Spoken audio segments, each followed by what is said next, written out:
ओ good morning dear students. RIC की online class में आप सबका एक बार फिर से स्वागत है। मैं AN त्रिपाठी। क्लास 12th की केमिस्ट्री में आज आप लोगों को कोलाइडी विलयन का विद्युत गुण, विद्युत के प्रति कैसा विहेव प्रदर्शित करते हैं, कोलाइडी विलयन विद्युत धारा के प्रति कैसा व्यवहार प्रदर्शित करते हैं, इसका अध्ययन करेंगे। Electric property of colloids, colloidal solutions.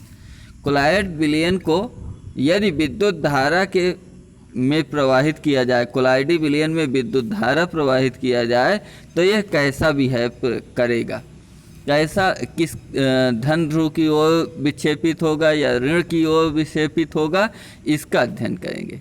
कोलाइडी निकायों में परिचित प्रावस्था के कणों पर आवेश होता है। कोलाइडी विलयन हुआ, कोलाइडी विलयन में परिचित प्रावस्था के कण उसमें एक समान रूप से वितरित होते हैं। इन परिचित प्रावस्था के कणों पर कुछ न कुछ चाहे धन चाहे ऋण आवेश होता है तथा यह कारक ही कोलाइडी निकायों के स्थायित्व के लिए उत्तरदायी है। माने धन या ऋण आवेश ही कोलाइडी निकायों के स्थायित्व के लिए उत्तरदायी है। इन्हीं के फलस्वरूप कोलाइड में धन या ऋण आवेश पाया जाता है। इन्हीं आवेशों के फलस्वरूप ये एक दूसरे को परिचित प्रावस्था परिक्षेपण माध्यम को बांधे रखते हैं। फलस्वरूप इनमें क्या होता है कि ये कोलाइड अस्थायित्व में होते हैं। समान आवेश होने के कारण इन कणों के बीच प्रतिकर्षण होता है, अतः इनका स्कंदन नहीं होता। स्कंदन मीन्स कोagulation या एक दूसरे में चिपक जाने का गुण। जब समान आवेश इनमें पाया जाता है, इनके कणों में एक समान धन है तो धन धन ही है दोनों में कणों में, जिसके कारण इसमें कोagulation नहीं पाया जाता। कणों पर आवेश के आधार पर कोलाइडी को दो प्रकार के होते हैं, कोलाइडी विलयन दो प्रकार के होते हैं, धनात्मक कोलाइड, पॉजिटिव कोलाइड्स, ऋणात्मक कोलाइड, निगेटिव कोलाइड्स। तो पहले धनात्मक कोलाइड को हेडिंग करेंगे। तो इसमें है धातु हाइड्रोक्साइड साल तथा कुछ धातुओं जैसे बिस्मथ, लेड, Fe, आयरन इत्यादि के साल, मेथिल बेंजीन का साल इत्यादि धनात्मक कोलाइड के उदाहरण हैं। ये आपके धनात्मक कोलाइड होते हैं। इनकी परिचित प्रावस्था के कणों पर धनावेश होता है। और ऋणात्मक कोलाइड धातु सल्फाइड साल, धातुओं जैसे Au माने सोना, Ag मीन्स चांदी, Pt प्लेटिनम इत्यादि के साल, सिलिसिक अम्ल, टेनिक अम्ल इत्यादि के साल, क्लेसॉल कोलाइड, सिलिका इत्यादि ऋणात्मक कोलाइड के उदाहरण हैं। ये ऋणात्मक कोलाइड के उदाहरण हैं और ये धनात्मक कोलाइड के उदाहरण हैं। इसके पश्चात कोलाइडी विलयन से संबंधित एक महत्वपूर्ण नियम इसमें से निकल करके आता है, वो है हार्डी-सूल्जे का नियम, हार्डी-सूल्जे लॉ। किसी विद्युत अपघट्य की स्कंदन क्षमता स्कंदन करने वाले आयनों की संयोजकता पर निर्भर करती है। स्कंदन मीन्स कोagulation। जब विद्युत अपघट्य होता है, जो भी विद्युत अपघट्य है, उस विद्युत अपघट्य का स्कंदन कितनी शीघ्रता एवं तीव्रता से होता है, यह उस आयन की संयोजकता पर निर्भर करता है। स्कंदन करने वाले इन आयनों पर कोलाइडी कणों के आवेश के विपरीत आवेश होना चाहिए। कोलाइडी कण का जो आवेश होता है उसके विपरीत आवेश होना चाहिए। उदाहरण, धनावेशित साल का स्कंदन वैद्युत अपघट्य के ऋणावेशित आयनों द्वारा होता है। यदि साल हमारा धनावेशित है तो वैद्युत अपघट्य हमारा ऋणावेशित, वैद्युत अपघट्य जैसे NaCl हुआ, NaCl का ऋणावेश उसके साथ संयोग करके उसका स्कंदन करेगा। और यदि हमारा साल ऋणावेशित है तो वैद्युत अपघट्य का धनावेशित आयन उसके साथ संयोग करके उसका स्कंदन करेगा।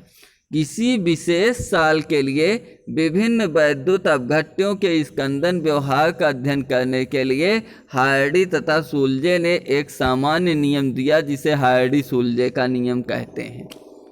अब हम मेन टॉपिक पर आते हैं कि कुल मिलाकर के विद्युत अपघट्ट के स्कंदन का अध्ययन करने के लिए हार्डी तथा सुलजे ने एक नियम दिया जिसे हार्डी सुलजे का नियम कहते हैं। एग्जाम में हम इस तरह से भी थोड़े में लिख सकते हैं और फिर इन नियमों को लिख देंगे। यहाँ पर 3 नियम हार्डी सुलजे ने दिए हैं, जिसमें से 2 नियम काफ़ी इम्पॉर्टेंट हैं, पहला और दूसरा। पहला नियम है हार्डी सुलजे का पहला नियम, कोलॉयड तंत्र में विद्युत अपघट्ट मिलाने पर। जब किसी कोलॉयड तंत्र में विद्युत अपघट्ट मिलाया जाता है तो वह आयन जो कोलॉयडी कणों के विपरीत आवेश रखता है उत्तरदायी होता है।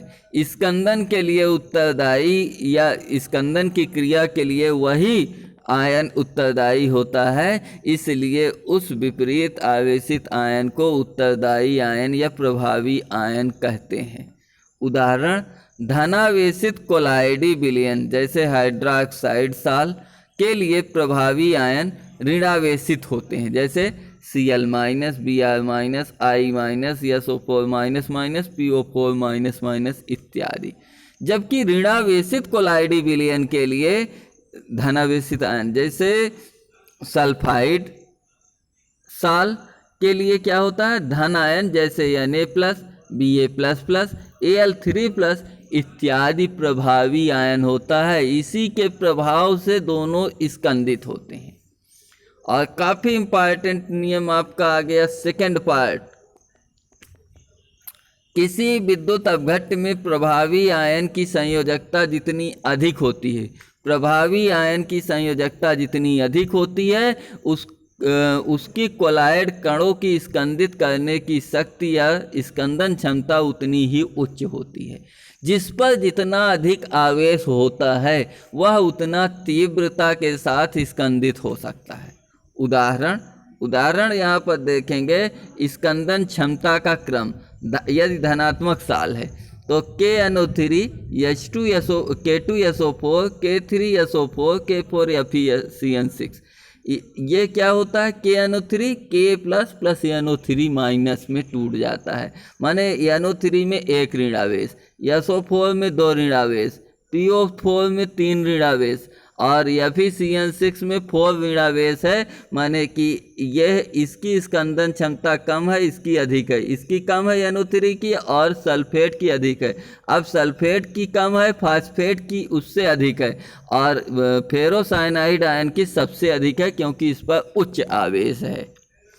इसके पश्चात स्कंदन क्षमता ऋण आवेशित आयन के लिए क्या होता है, KNO3 BaNO3 का होल ट्वाइस, AlNO3 का होल थ्राइस, THNO3 का whole 4, KNO3 potassium nitrate, BaNO3 का whole twice barium nitrate, aluminium nitrate, thorium nitrate. तो K इसमें धनावेश को देखेंगे, धनावेश की स्कंदन क्षमता इसमें K+ पर 1 धनावेश है, Ba++ 2 धनावेश, Al3+ 3 धनावेश और TH थोरियम पर 4 धनावेश है। तो इसका स्कंदन क्षमता देखते हैं तो K की सबसे कम, पोटेशियम की सबसे कम, बेरियम से भी कम, फिर बेरियम से अधिक है एल्युमिनियम की और एल्युमिनियम से भी अधिक है थोरियम की। अब हार्डी सुलजे के लास्ट नियम की ओर चलते हैं। किसी विद्युत अपघट्ट की स्कंदन शक्ति उसके उड़न मान कभी कभी एग्जाम में दे देता है फ्लोरेशन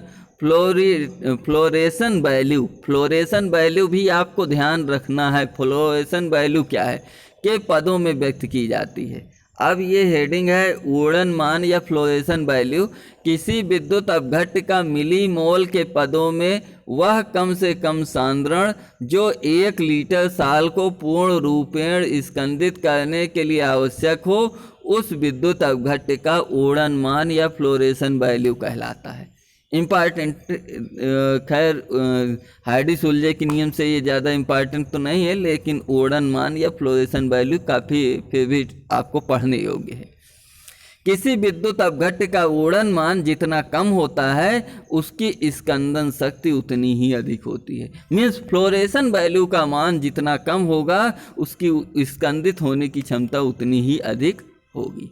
आज के टर्न में हम लोग केवल हार्डी सुलजे के नियम तक ही पढ़ते हैं। मिलते हैं अगले दिन अगले नए टॉपिक के साथ। तब तक के लिए जय हिंद।